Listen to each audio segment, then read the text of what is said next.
4 November 2025 থেকে আমাদের পশ্চিমবঙ্গ রাজ্যসহ 12টি রাজ্যে এসআইআর প্রক্রিয়া শুরু হয়েছে। সেই একই সঙ্গে আমাদের সাগরদ্বীপেও সেই এসআইআর প্রক্রিয়া চলছে। আমরা এই মুহূর্তে রয়েছি মুড়িগঙ্গা 1 নম্বর গ্রাম পঞ্চায়েতের 17 নম্বর বুথে। সেখানটাতে একজন বিএলও অফিসার রয়েছেন এবং সাথে রয়েছেন দুজন বিএলএ। আমরা কথা বলবো ওনাদের সঙ্গে। তার আগে আমি প্রথমে কথা বলবো বিএলও অফিসারের সঙ্গে। আপনার নাম? আমার নাম তাপস পাত্র। আমি 17 নম্বর পার্ট সাগর বিধানসভা ক্ষেত্রের বিএলও। আজকের 3 দিন হলো এসআইআর এর প্রক্রিয়া শুরু হয়েছে। সেখানটায় কাজ করতে গিয়ে কোনো রকম কোনো বাধার সম্মুখীন হচ্ছেন? না, কোনো বাধার সম্মুখীন হয়নি। এরা সবাই আমার পরিচিত। আমি বহুত দিন এইখানে কাজ করছি, অলরেডি 12 বছর কাজ করছি। তা যে সমস্ত অনেকে ভীত হয়ে পড়ছে যে হয়তো ভোটার লিস্ট থেকে নাম বাদ যাবে বা বাইরে পাঠিয়ে দেবে, এরকম একটা ভ্রান্ত ধারণা হয়তো প্রচার হচ্ছে। সেসব ভয় পাওয়ার কিছু নেই। আমি ভোটারকে আশ্বস্ত করছি এবং কোনো সমস্যা যদি থাকে আমার সঙ্গে যোগাযোগ 24 ঘন্টা, যা সহযোগিতা বা সুপরামর্শ প্রয়োজন হয় তা দেওয়ার জন্য আমরা নির্বাচনের কমিশনের পক্ষ থেকে বাড়ি বাড়ি পৌঁছে যাচ্ছি।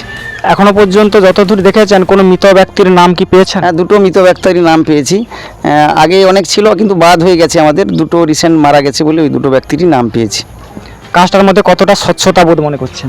না, স্বচ্ছতা হবে। দেখা গেছে কি কিছু ভোটার হয়তো মানে যারা বিবাহিত, বিশেষ করে মেয়েদের ক্ষেত্রে অন্য জায়গায় চলে গেছেন, এবার বিবাহ সূত্রে অন্য জায়গায় গেছেন। এবার দেখা গেছে কি এখানে হয়তো তার আগে ভোটার লিস্টে নাম ছিল, এবার বিবাহের পরে স্বামীর বাড়িতে গিয়ে নতুন একটা ভোটার কার্ড করে নিয়েছে। হয়তো সেটা করা ওদের উচিত হয়নি বা ওরা হয়তো জানে না।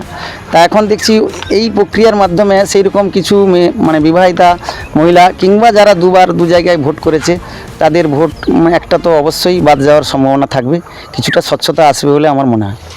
এখনো পর্যন্ত যতদূর কাজ করেছেন বা এখানকার স্থানীয় বাসিন্দাও আপনি, তা আপনার কি অনুমান হতে পারে যে আমাদের সাগরে কোনো অনুপ্রবেশকারী আছে বলে মনে হয়? না, সেরকম তো এই বুথে এখনও কিছু দেখছি না, বা আমাদের সাগরে খুব একটা নেই বলে মনে হয় আমার ধারণা। এই বুথেও এখনও পর্যন্ত সেরকম আছে বলে আমার মনেও হয় না। আমরা এই মুহূর্তে কথা বললাম বিএলও অফিসার এবং বিএলএদের সঙ্গেও। সেখানটায় আমরা যে বিষয়টা লক্ষ্য করলাম যে ওনাদের আশ্বাস যে সাগরদ্বীপে কোনো রকম কোনো অনুপ্রবেশকারী এই মুহূর্তে হয়তো নেই, বা 2-1জন মৃত ব্যক্তির নাম পেয়েছেন, সেগুলো তারা সংশোধন করে নিচ্ছেন। তবে কাজ করার ক্ষেত্রে বিশেষ কিছু বাধার সম্মুখীন বা অসুবিধা বোধ মনে করছেন না।